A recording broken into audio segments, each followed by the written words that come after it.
35, 30-ish. It's okay. We'll start right now because it's off the cuff.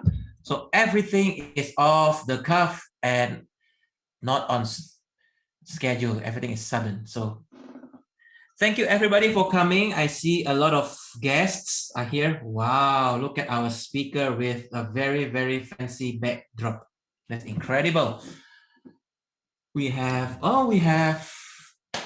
Julius, long time no see. It's good to see you again. And Bonaventure, you have been our strong supporter. You have never missed a center stage yet. So I thank you so much for your support. And there are new faces that I've never seen as well. Welcome, welcome, welcome. Thank you everybody for coming. And welcome to center stage. You might be wondering, what is center stage? What is this all mean? You know, is this Toastmaster stuff? Is it not Toastmaster stuff? I've never heard about that.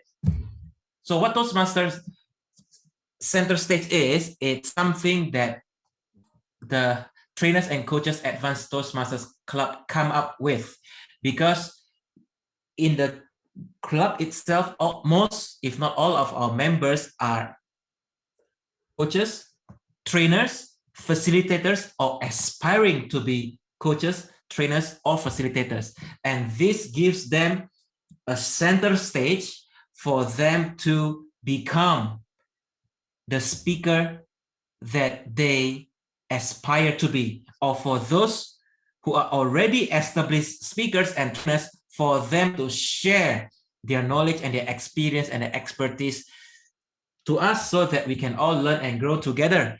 And we will be using the level 5 project 1 of presentation mastery, or level 5 elective of presentation mastery, which is prepare to speak professionally. And prepare to speak professionally is for the speaker to speak in front of the audience for 18 to 20 minutes. How 18 to 22 minutes. However, because we are all advanced, we give the time to be 20 to 22 minutes so that you have more to share to us.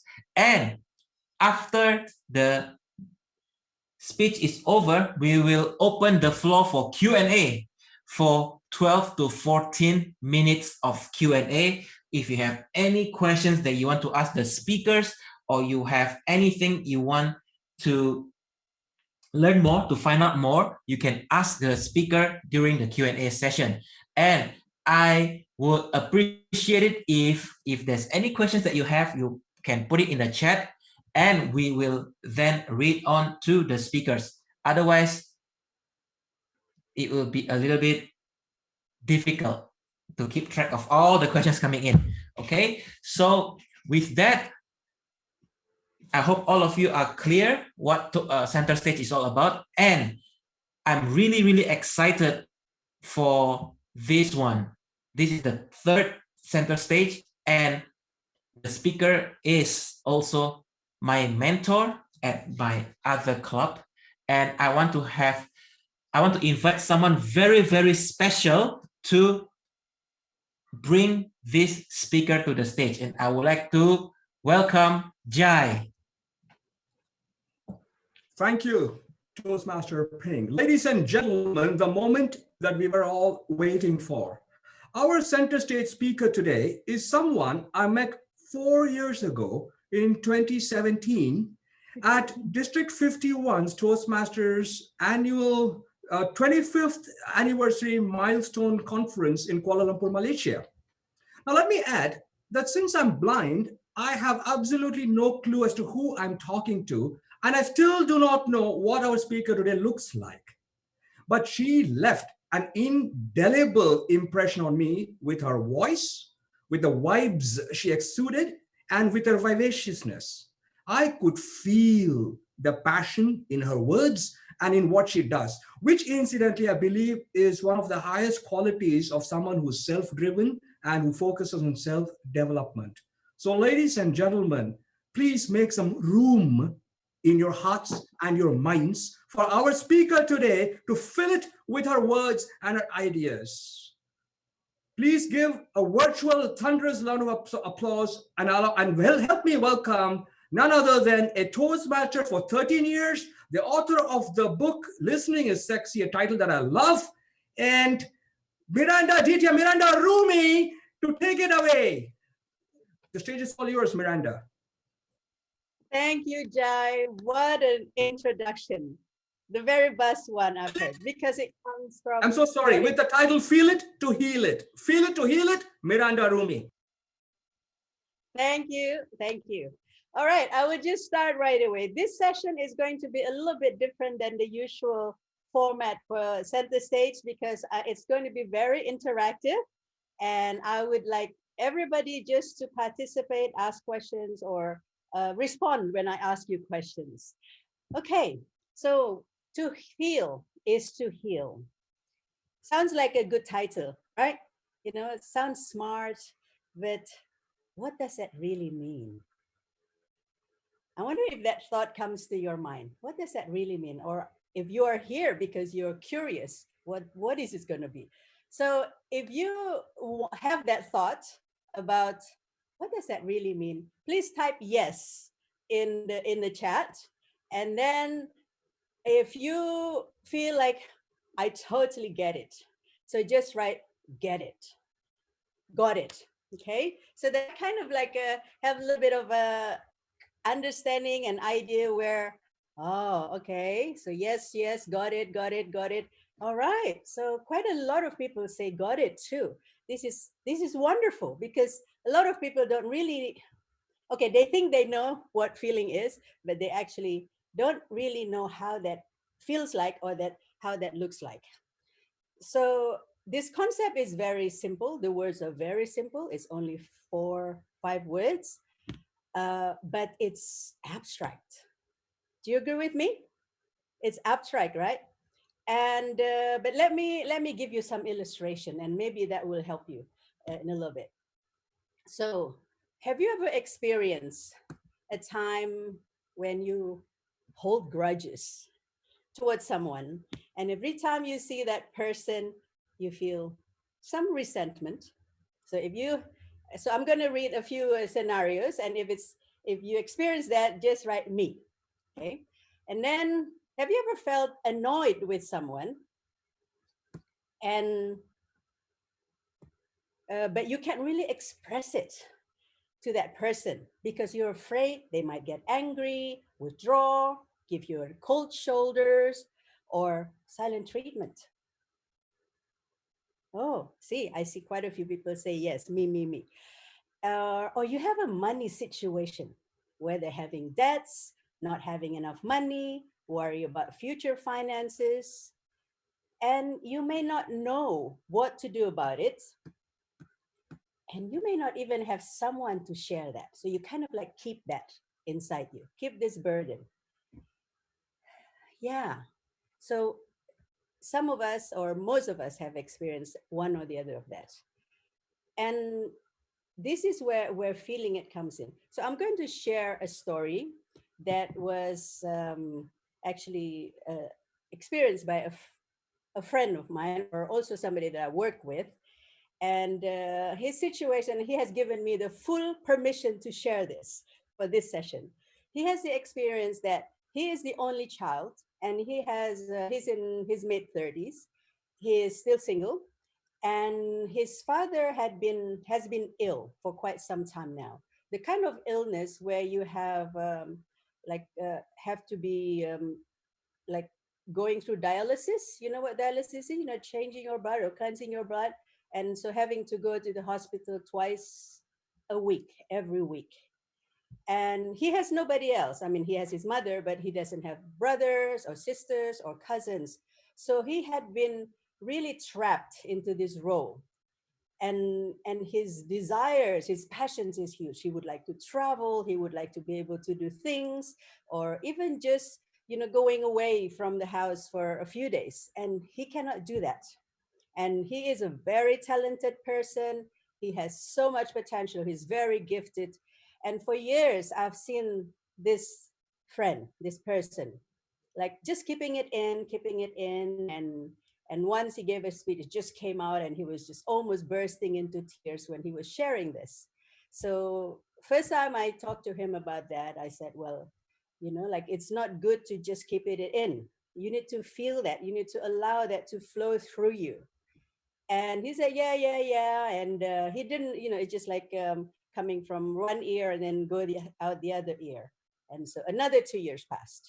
So I saw him again. And, every time we met, oh, I can't do that because like suddenly my father is sick, and not just the regular things, going to the hospital, but also further complications that require hospitalization. So I could feel, like his stress was mounting, and also of course he's spending money for every time that he had to go to hospital or go for hospitalization.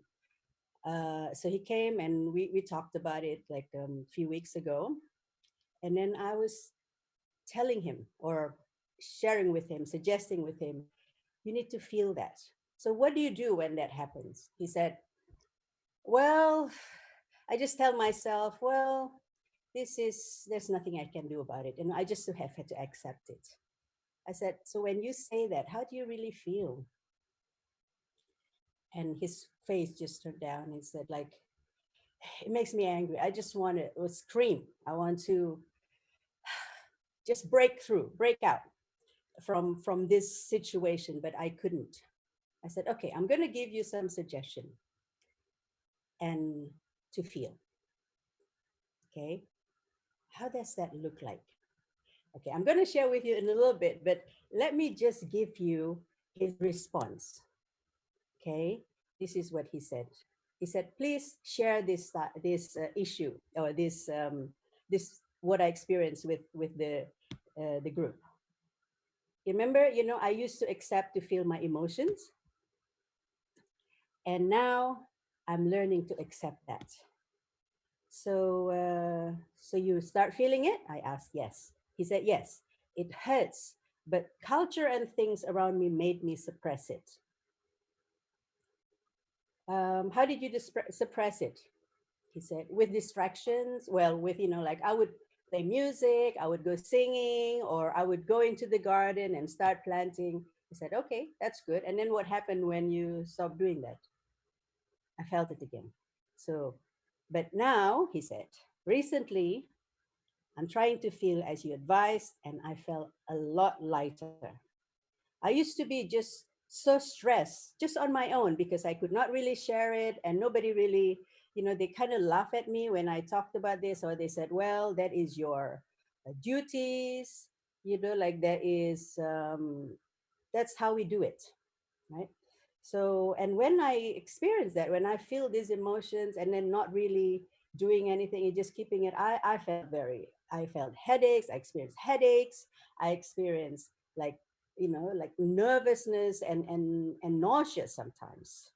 But now, by just letting it out slowly, I'm feeling it, it's flowing. I cried, I screamed, and when I feel the emotion bursting, I never again try to look happy when I'm not happy. I'm just trying to be natural. And sometimes when I'm feeling anger towards somebody, I feel that anger. I allow myself to feel that anger. And I hit pillows and just go crazy with that. I screamed and I feel so much better after that. So that is the gist of feeling emotion. So if you look at the quote that was coming with the poster, Brene Brown, if you know, she's the one who spoke about vulnerability, daring to be vulnerable. She talks about the suppression. If you suppress emotions, you numb emotions, you don't just numb the negative ones, but you also numb the positive ones.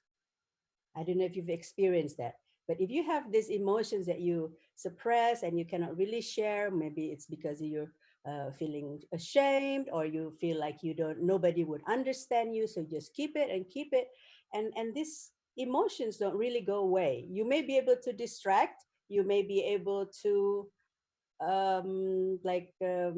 not think it, tell yourself, saying that, or I don't want to think about it. I'm just going to have fun, right? You go and you go to karaoke or you go shopping, you laugh. But if you notice, whenever you come back to that situation again, this feeling comes back, or when you suddenly remember that, you lose your appetite. You feel your body tightens and you start feeling resentment or your mood changes. You don't have the mood for certain things anymore.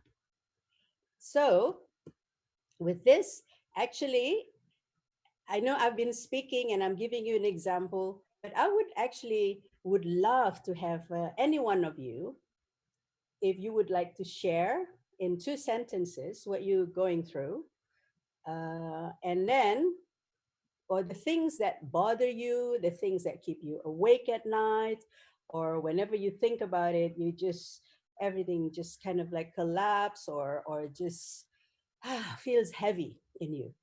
And if you would like to share that, then we can explore that and giving you an example what feeling is and what feeling is not. Anybody would like to do that? Yes, I'm reading here. If you suppress your feelings, you numb. Okay. And being trapped by your environment and people around you and vindicated by people for just being yourself.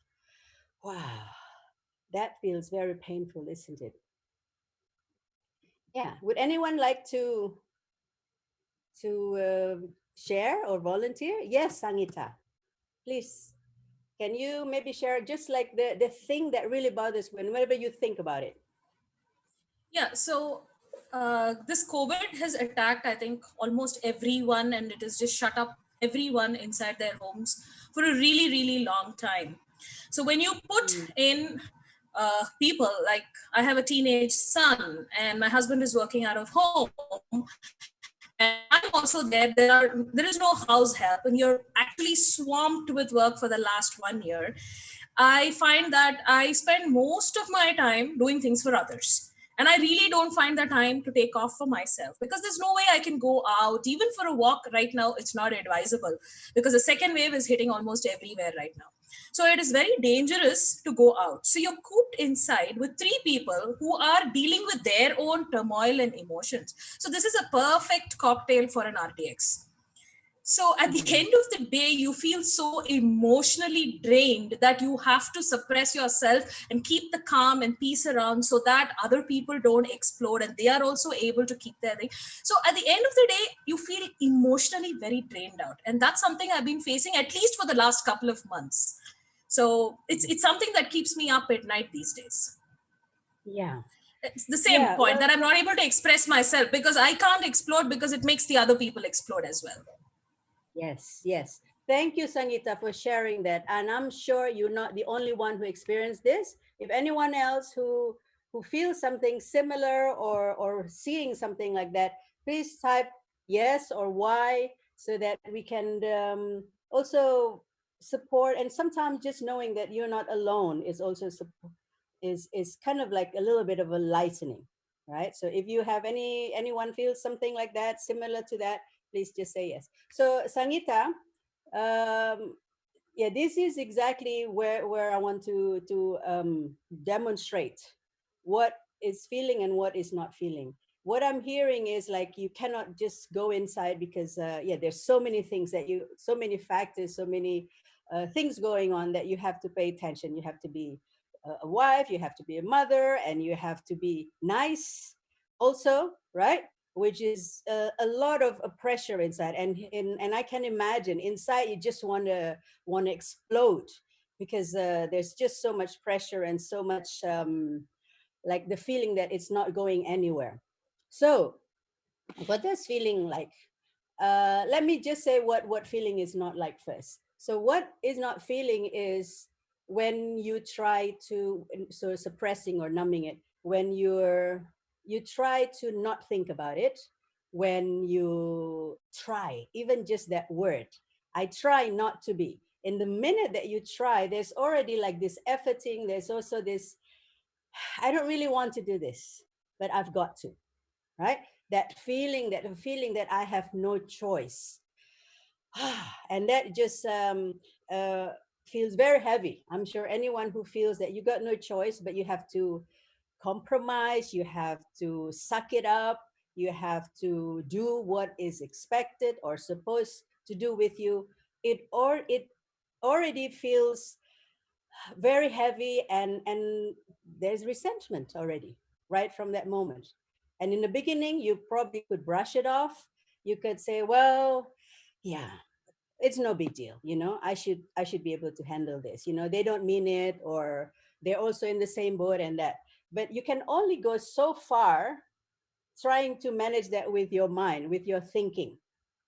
Sooner or later it's just like, yeah, I can feel that now, Sangeeta, this feeling that you're feeling suffocated, the feeling that you cannot really breathe, right?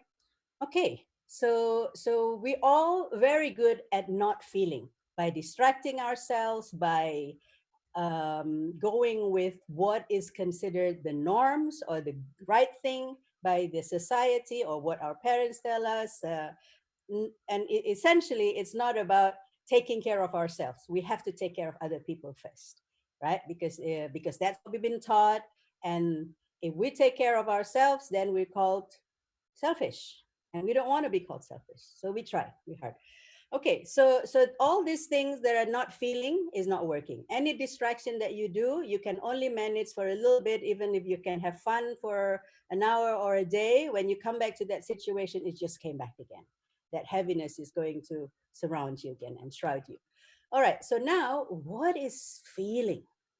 So feeling, it's very simple, but it's very hard to do because we were not taught to feel. We were taught not to feel. If you remember, when we were little, we cried, and then we were told not to cry, right? Or distracted. And then if we have children, we also try to stop them from crying. And this is actually a form of suppression already. So, okay, I can talk for hours about this, but let's just now feel. This is what we can do to feel. So to feel, actually the moment, so I want you who have some issues or some things that you can think of, think about that and notice how your body immediately reacts to that. Do you feel tension? Do you feel tightness? Or do you feel heaviness in your heart or your chest? If you do, there's some discomfort, right? There's some discomfort, and most people don't want to feel discomfort, and they want to run away from it. That's why they don't want to feel. So, but the key to be out of this is actually through, not around it. So now I would like to ask you, think about that thing again that bothered you, and then feel your body, like feel the discomfort, feel the tightness, or maybe there's some pains, maybe in the back of your head or anywhere. Just be with that. Just be with that feeling. And don't do anything else. Don't try to make it go away or to change. So I want you just to be with that and then just breathe. Focus your attention just on your breathing, feeling the air coming in through your nose, going inside your body to your tummy if possible, and then letting it go out again. And then whenever that thought comes back again, you acknowledge it. Yes, thought, I hear you, I see you. But now I want to focus on my breathing and just come back to the breathing again. And do that a few times. And every time you release your breath, if you still feel some tightness, you can use your mind to make it relax a little bit. And by relaxing, when you relax your body, you can feel it heavier. You can feel it heavier. And if you're sitting, you probably can feel it sinking a little bit deeper in your chair. Yeah, so with breathe and then breathe out, and then you relax a little bit. You notice which parts of your body are tighter or tight, and you will it to relax. And then that thought may come again.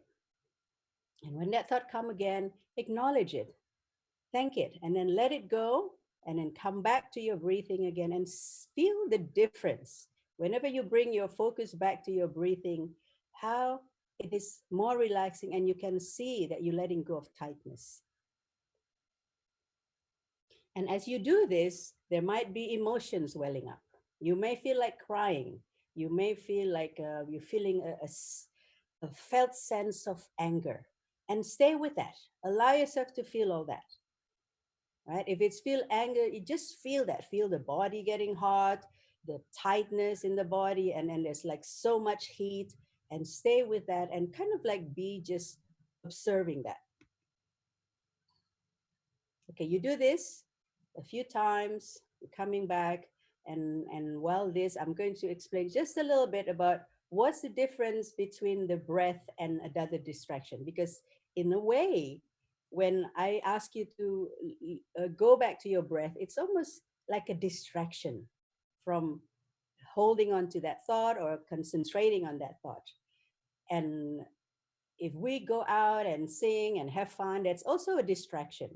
However, the main difference between that kind of an external distraction and your breath is that whenever you breathe, and especially if you breathe through your nose, don't breathe through your mouth, you actually nourishing your body. And whenever you breathe deep into your tummy, you're actually relaxing your nervous system, your brains, and giving it reprieve or relief from that sense of danger or having to be alert because I have to perform or I have to brace myself, I have to be ready for an attack, or any of that seems unpleasant or dangerous. So this is the difference with the breath. This is the quickest way that you can start feeling. So when you do with your breath, you notice there are tightness, there are tensions in your body, and allow that to be without trying to run away. Because the minute you try to run away, that pain, that unpleasantness, that worry, that fear, that anger is just staying there. It's doing nothing. But when you do the breathing, then it's going to start to relax a little bit. It's kind of like a soothing, warm, kind energy that comes into your body that's going to help, like helping the blood to flow a little bit more, or a little bit better, more effectively. And then also it relaxes all the tightness in the body. So in essence, all right, so you're still there. If you want to come back, you can just start feeling the chair that you're sitting on, feel your back, butt against the chair, and feeling the arms on your armchair. And then just wiggle your toes and wiggle your feet a little bit. And then when you're ready, you can just come back and to this sharing with everybody here. Yeah. So I know this is a very, very short time for me to do this, but I'm hoping with this sharing, you have a little bit of an idea of how that could be done, and then you still need to practice it. All right. So that's basically my speech and my sharing. If anybody would like to comment or to ask questions, I don't know how much time we have. I don't see the time anymore. Are we okay with time?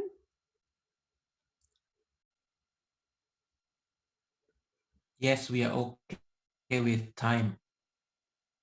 Okay. So in closing, I would just like to remind you again. If you numb your emotions, you're going to not just numb the positive, but also not just the painful emotions, but also the positive ones. If you have been numbing your painful ones, you probably will have noticed that your capacity to enjoy, to have joy, is also diminishing every time. So, but once you start feeling your negative emotions and you feel some release, maybe it's sometimes it's through crying, sometimes it's through a realization, something will move. And emotion is basically energy in motion. So once it's moved and some painful emotions are released, and you also correlatively, I don't know if that's the word, but in correlation, you will be able also to enjoy more, to have more joy to the degree that you release the painful emotions.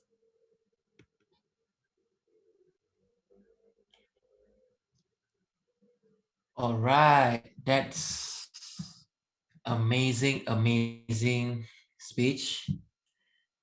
And I like it when you said we are all very good with not feeling.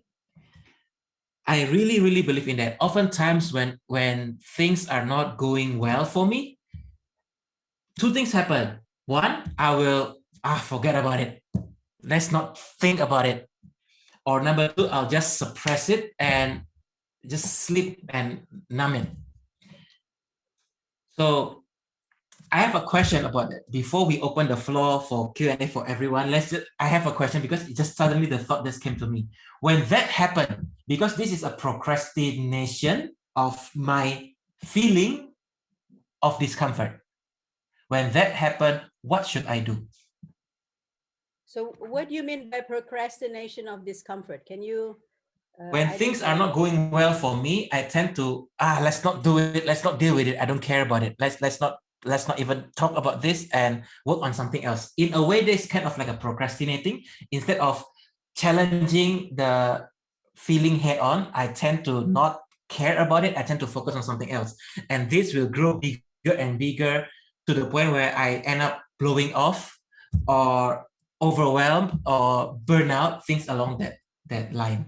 So when that happens, what should I do? Should I just tackle it head on? If that, what's the technique that you can share with us? First, I would like to just ask you guys, everybody, remember when you are not feeling good, right? When you're not feeling good, you actually already in an anxiety state. And if you notice, whenever you're not feeling good, you make a decision or you look for a solution. Usually they're either short-lived or they just don't work very well. Sometimes you regret it. It's like, oh, okay, I'll just do this. There's kind of like a desperation about that, right? So, and this is how we have survived. We go through life day by like this. I think some of you probably could relate to that. Like every day is like, okay, I'll just do it. But that is not healthy because eventually you're going to be sick in some way. If by the time you have sickness coming out of your body, that means your body cannot handle the emotional overload anymore. But now back to answer your question thing, and I do have some questions here in the chat that I would like to answer to.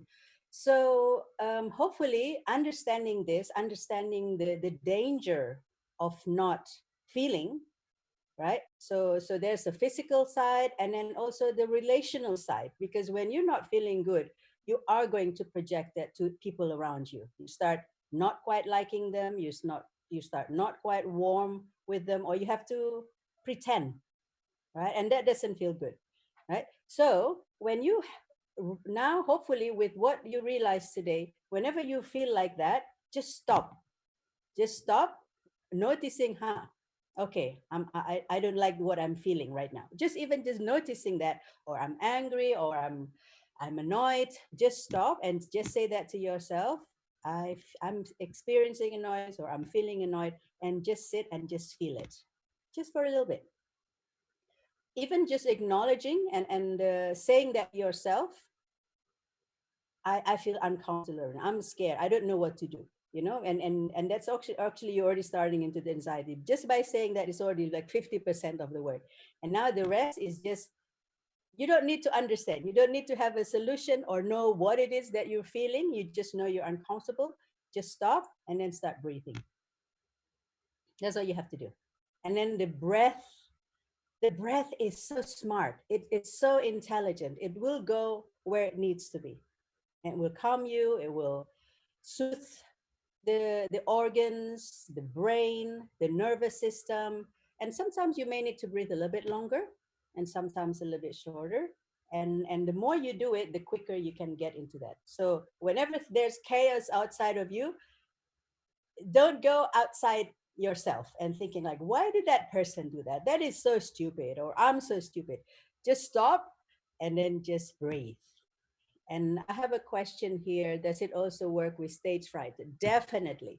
So if you have stage fright, and I have worked with people with this, all you have to do, imagine, you don't even have to be doing it before. You imagine, because your brain doesn't know the difference between what is real and what is imagined, because it feels the experience of it. So let's say you have a speech tomorrow and you're nervous about it. Just imagine that I'm giving a speech tomorrow, and you can already notice the anxiety, the nervousness. So work with that, with exact same technique. Just stop and then just breathe and observe what's going on.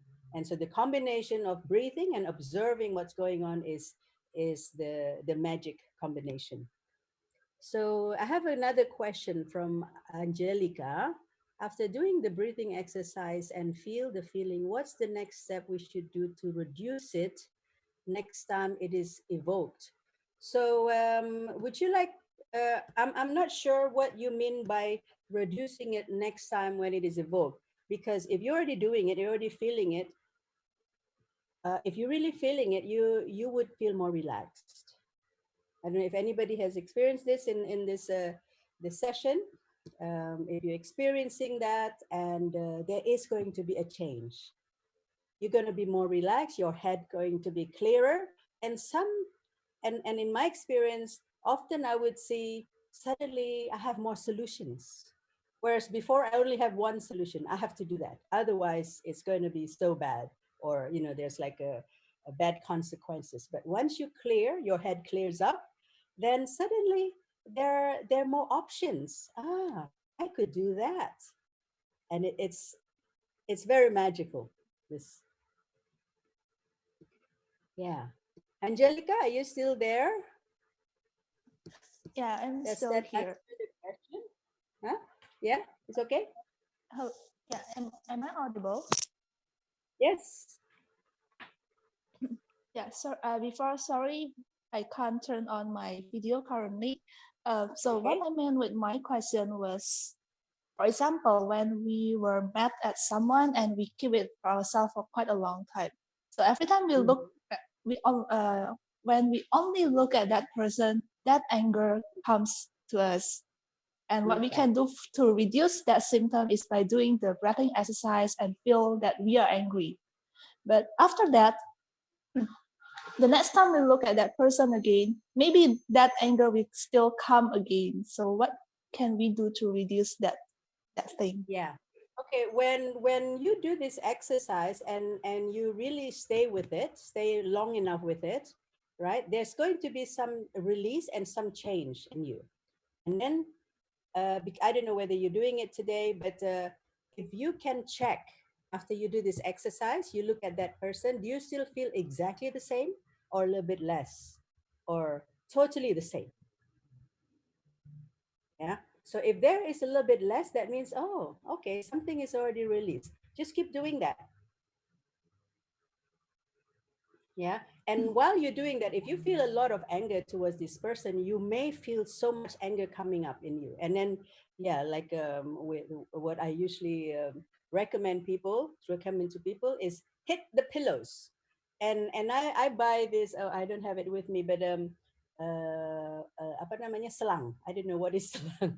The water hose, right? The water hose. Find the one that is has that kind of like a little bit of a wire, so it's a bit stronger. Have it for about 50 centimeters, 60 centimeters, and just hit the pillow. It's very safe. You're not, like, so if you're angry with somebody, do this first, and you'll find your anger is going to be reduced significantly.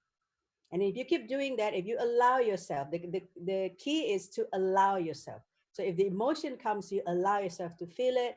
And sometimes you cry, maybe you don't have a space to cry. Maybe you need to put pillow in front of your face to cry. Or if you have a car, you can go somewhere, just roll the windows up and just scream. Allow yourself to do that, right? So if this comes through, and then next time you see that person, check, do I feel exactly the same, or is it a little bit different? Because if you completely release, you would be able to see this person and not feel any reaction. All right, thank you. I'll try it. Yeah. I know this is a very short time, you know, like people, I sometimes coach people for yeah, many sessions. but this is the beginning. This is the key, or the basic of feeling. All right, we have time for You know, one more question. one, So all right. is there anyone has a pressing question to ask?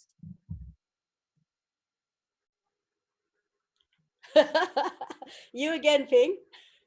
Let's wait if anybody else has a question. If not, then I'll take it. Yes. I will do a countdown here.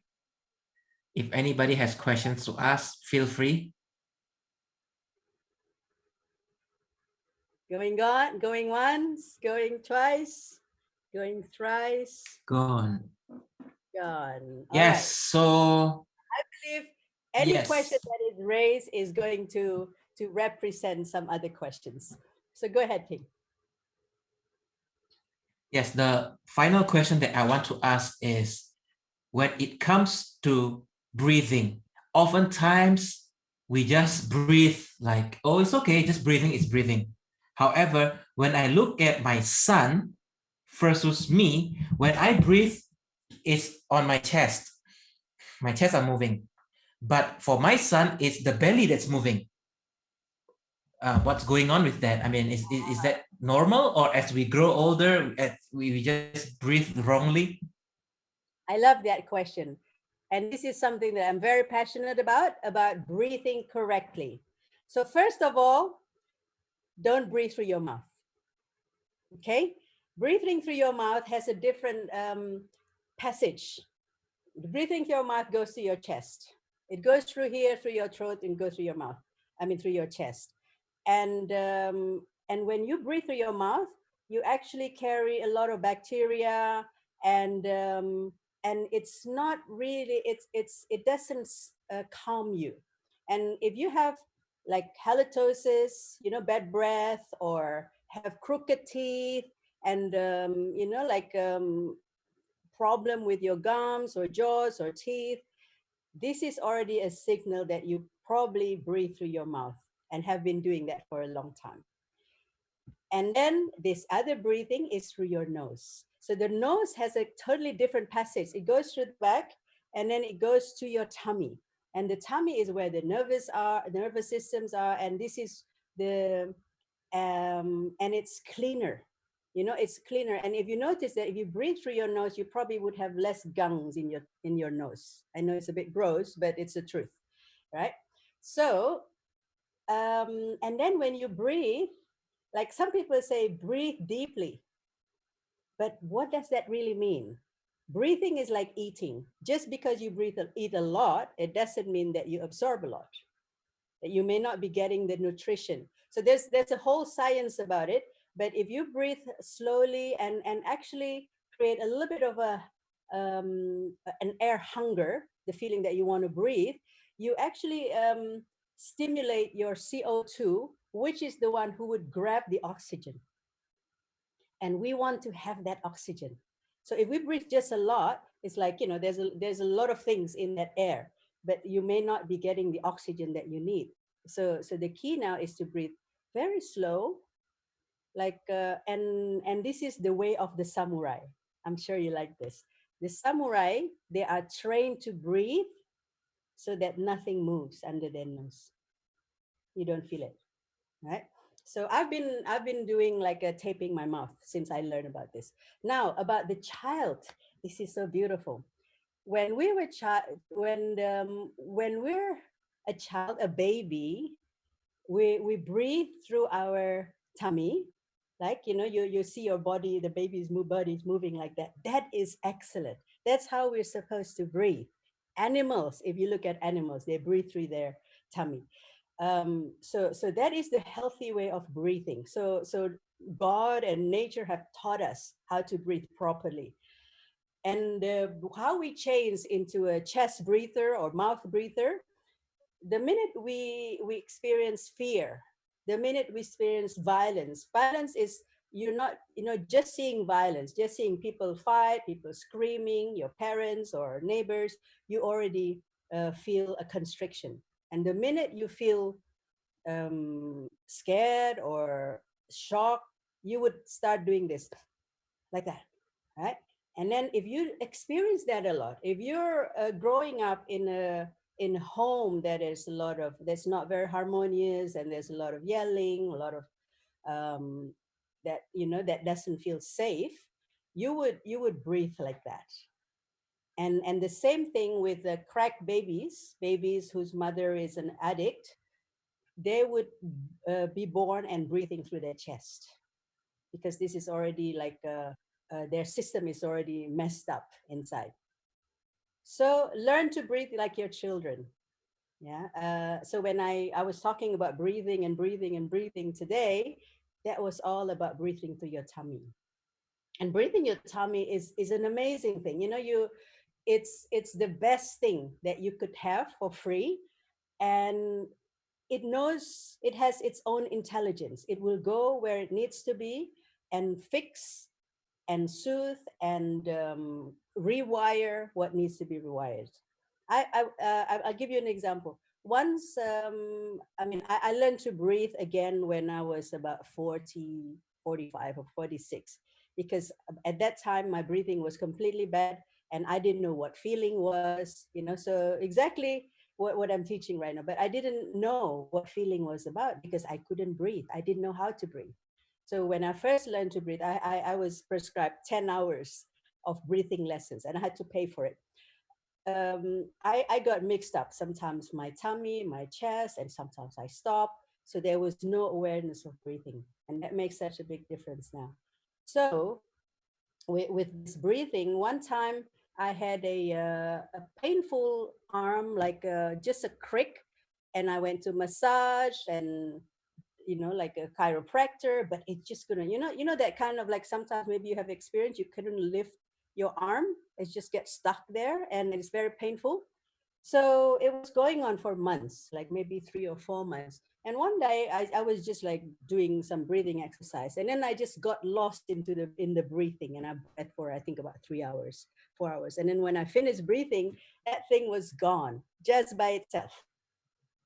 Right? No stimulation. I was just lying down. I was just breathing through my tummy, like that, like Luca, like your baby breathe, just up and down like that. So breathing is very, very powerful. If you could look up the YouTube and for Oxygen Advantage or Breath. Oxygen Advantage is written by Patrick McGowan.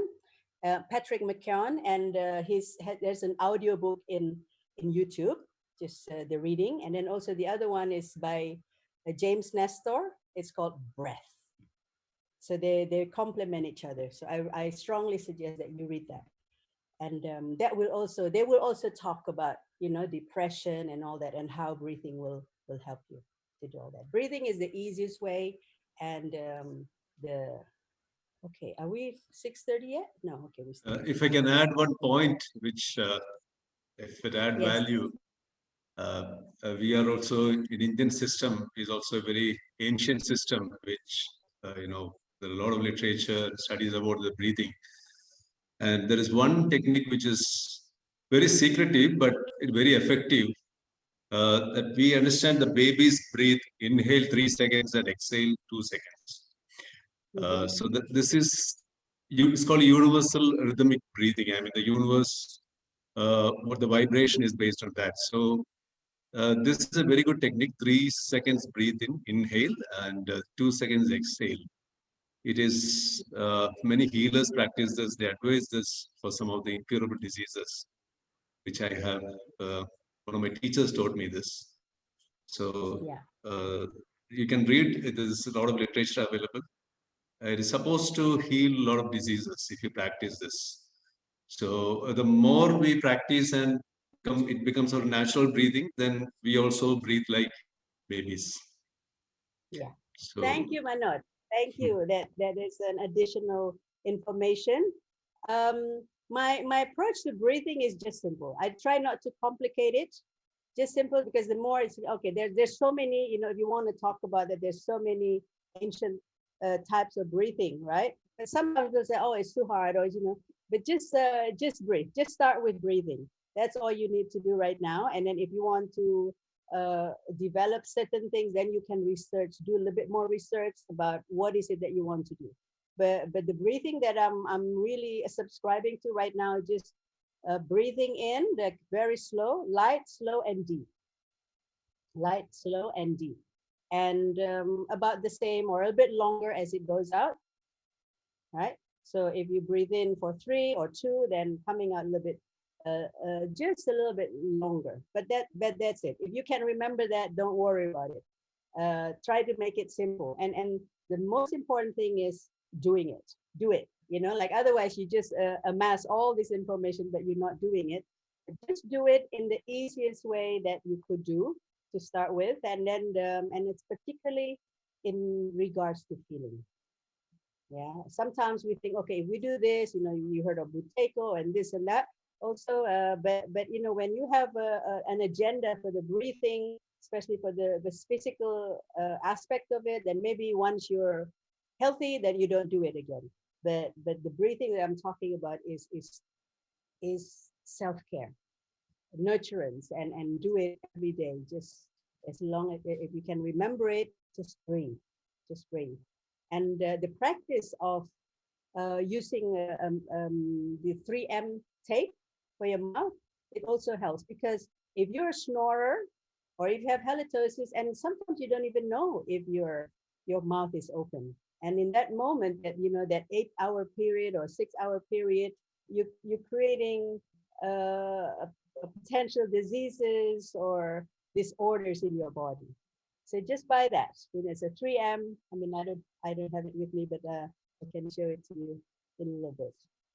All right. I think we're out of time. All right.